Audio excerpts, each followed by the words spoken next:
e Adão.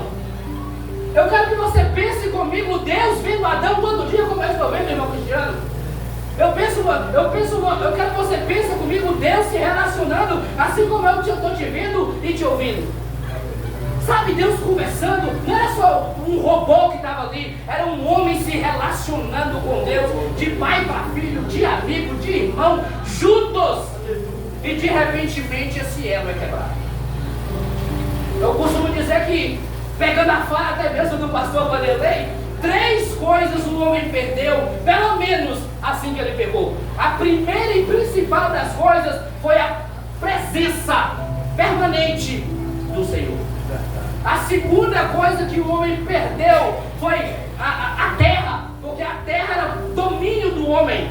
A Bíblia vai dizer que Deus criou ele para dominar sobre os céus, sobre as aves do céu, sobre os animais da terra e sobre os peixes do mar. Ou seja, o homem nasceu com um propósito, de ser autoridade. O primeiro casal criado foi criado com um propósito só, de governar.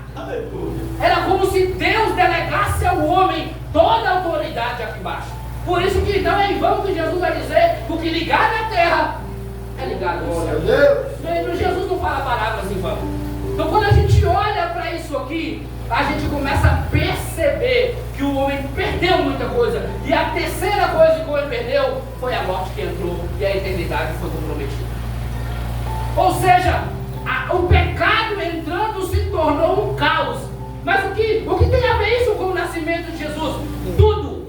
Porque no mesmo livro de Gênesis, onde fala de toda essa desgrameira que eu falei, de toda essa ruína que o pecado trouxe, entra nesse mesmo capítulo, Gênesis capítulo 3, no versículo 15: da semente da mulher nascerá e esmagará a cabeça da serpente. Verdade. A promessa da vinda de Jesus foi aguardada por todo o Velho Testamento. Quando você vai ver o Cordeiro da Páscoa está apontando para Jesus, o tabernáculo está apontando para ele, a rocha ferida estava apontando para Jesus, a coluna de nuvem que guiava o povo durante o dia e a coluna de fogo que guiava o povo durante a noite estava apontando para a chegada de Jesus. Jesus é o maná que caiu do céu. Quando a gente olha para toda a Bíblia, Jesus é o quarto homem da fornalha. Então quando a gente olha para a Bíblia, havia uma expectativa de toda a sociedade judaica da vinda de Jesus. O próprio profeta Miqueias chega a dizer: e tu, Belém, de maneira nenhuma você será desamparada, porque de ti nascerá o Salvador e há de guiar o meu povo de Israel.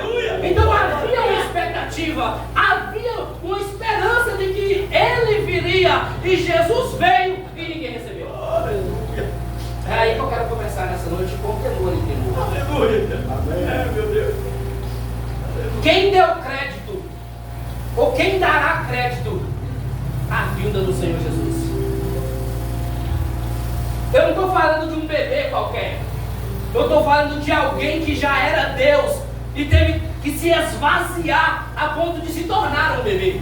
Quando João, dos 4 evangelhos, para mim João é o mais fascinante, porque vai falar de um Jesus que nasceu antes do ventre, e antes do ventre já existia. João vai falar de Jesus a partir do ventre de Maria. João vai falar de Jesus que no princípio, não é o princípio de Gênesis, é o princípio da eternidade. Que no princípio ele era o verbo, ou seja, a ação, a palavra, a execução de Deus. No princípio ele era o verbo. Então, ou seja, eu não estou falando de qualquer um, eu estou falando de alguém que Colossenses vai dizer: ele é o cabeça da igreja, ele é antes de todas as coisas. Todo principado, potestade, seja soberania, seja um trono, se alguma coisa existe, visível e invisível, tudo foi criado por ele e para ele. Então, falar de Jesus é por isso que não é tarefa fácil, porque se nós começarmos a falar de Jesus a partir de Maria, nós também caímos no erro. Um erro de achar que Jesus foi simplesmente criado. Eu estou falando de alguém que é criador, e se fez homem e habitou entre nós. Você tem noção do que Deus está entre nós? Deus comendo a nossa comida, Deus chorando, Deus cansando, Deus se sensibilizando. Deus, ele não fingiu ser homem, ele era homem e ele era Deus. benefícios do nascimento de Jesus? Quais benefícios trouxe para mim? O que eu tenho a ver que Jesus nasceu há 2000 anos atrás? Porque tem gente que fala assim, mas Jesus nasceu há 2000 anos, eu nem estava lá. Mas eu vou te explicar um pouco o que você tem a ver com isso.